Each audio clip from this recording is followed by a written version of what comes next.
देखिए, आज का जो प्रोटेस्ट एहतजाज है जो हम करना चाहते थे, यहाँ पे भारी तादाद में नौजवान जमा हुए जिनको नहीं पहले तो जमा होने दिया। बाकी डिस्ट्रिक्टों के भी जो हमारे अहदेदार हैं, जो हमारे यूथ के लीडर हैं या सीनियर लीडर्स हैं, उनको नज़रबंद रखा गया है। ये प्रोटेस्ट जो है, एहतजाज जो है, ये हमने जो नौजवानों की मुस्तकबिल की सौदाबाजी नेशनल कॉन्फ्रेंस सरकार कर रही है, नौकरियों के हवाले से आउटसोर्सिंग के नाम पे, ये एहतजाज उसके ऊपर है।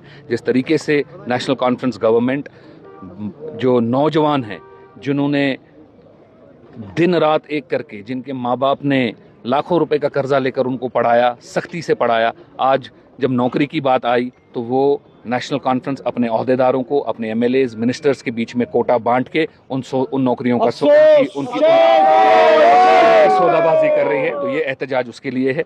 हम आउटसोर्सिंग या मुलाजमत के खिलाफ नहीं। हम चाहते हैं कि ज़्यादा से ज़्यादा नौजवानों को नौकरी मिले, लेकिन ये नौकरी जो है आम इंसान के बच्चे को मिले, गरीब को मिले, उन लोगों को मिले जिन्होंने बढ़ चढ़ कर इस सरकार के ऊपर भरोसा किया, वोटर्स को मिले जिन्होंने बढ़ चढ़ कर सरकार से ये उम्मीद लगाई कि उनका मुस्तकबिल जो है वो आने वाले वक्त में सुधरेगा। लेकिन उसके बजाय क्या हो रहा है कि नेशनल कॉन्फ्रेंस अपने लोगों को, अपने वर्करों को, अपने अहदेदारों को ये नौकरियां बांट रही हैं। हम उसके खिलाफ हैं और ये हम आने वाले दिनों में जो ये चोरी, ये धांधली, ये काला बाजारी चल रही है, इसको हम एक्सपोज करते रहेंगे।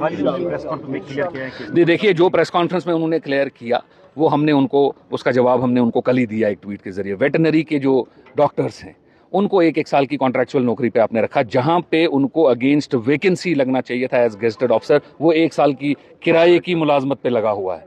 साल के बाद उसको निकाल देंगे, 1.5 साल के बाद उसको निकाल देंगे और बोलेंगे जी ये स्कीम खत्म हो गई। ये कौन सी मुलाजमत है? ये कौन सी धोखाधड़ी है? किस तरीके से आपने कंस्ट्रक्शन कंपनी वालों को हेल्थ के मुलाजमत के कॉन्ट्रैक्ट दिए, आपने कंस्ट्रक्शन कंपनी वालों को एजुकेशन के मुलाजमत के ये दिए। ये इतना अंधा कानून, इतनी काला बाजारी। आपको लोगों ने इख्तिदार दिया उनकी ज़िंदगियां बेहतर करने के लिए, उनकी ज़िंदगियां बर्बाद करने के लिए ये इख्तिदार नहीं मिला है। तो हमारी जो गुजारिश है उमर साहब से, आप नौकरियां फराहम कीजिए। जितना 1 लाख का आपने वादा किया है, 1 लाख की जगह 1.5 लाख नौकरियां फराहम कीजिए। हर किसी गरीब को जो मेरिट पे है, कंपटीशन के जरिए आया, उसको दीजिए। लेकिन ये काला बाजारी, ये चोर बाजारी, ये धोखाधड़ी जो आवाम के साथ है, नौजवान के साथ, ये हम होने नहीं देंगे। मान साहब, उस प्रेस कॉन्फ्रेंस में उन्होंने ये भी इल्जाम लगाया सारी गलतियां। आपकी क्या उम्मीद है कि उमर साहब को हम पहले दिन असेंबली सेशन से जो उनकी नाकामी है, जो उनकी नाकाबिलियत है, उसका नकाब उतार रहे हैं, तो वो पीडीपी की वाहवाही करेंगे, वो महबूबा जी की वाहवाही करेंगे?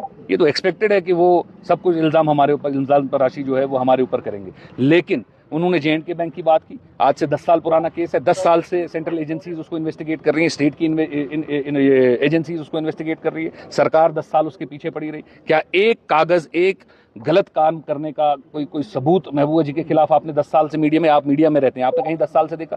जब कोई सबूत ही नहीं है और कोर्ट के अंदर जो केस है वो है, जो कोर्ट फैसला करेगी वो हमारे सराखों के ऊपर है।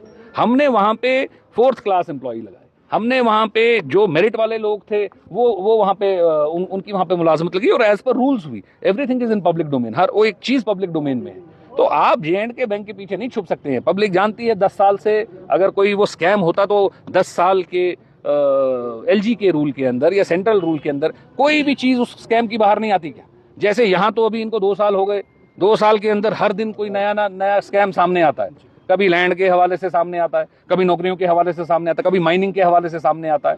तो क्या J&K बैंक के हवाले से कोई चीज़ 10 साल में बाहर नहीं आती? तो ये सब धोखाधड़ी है। ये मेन अटेंशन जो उनकी कालाबाजारी, चोरी है, उससे डाइवर्ट करने के लिए अटेंशन है। उन्होंने आपने जो कहीं भी जरा दिखाइए किसे। हम तो बोल रहे हैं, आप दिखा दीजिए। हम तो अभी भी बोल रहे हैं, आधी से ज्यादा दुनिया में कश्मीर में आप ओपन पोल करा लीजिए कि क्या किसी ने वो लिंक देखा, क्या किसी ने वो एडवर्टीजमेंट देखा। चलिए, अगर हमने तो हम माफी मांग लेंगे, हम बोलेंगे हाँ जी हमसे गलती हो गई। आप आम आवाम से एक एडवर्टीज दीजिए, मैं एडवर्टीज दे देता हूँ। चलो, अगर सरकार के पास ताकत नहीं है एडवर्टीजमेंट देने की, मैं जो जम्मू कश्मीर के नामचीन अखबार हैं, हम उसके अंदर एक एडवर्टीजमेंट दे देते कि जम्मू कश्मीर के अंदर कितने लोगों को पता है कि ऐसी नौकरियां निकली। एक दूध का दूध, पानी का पानी।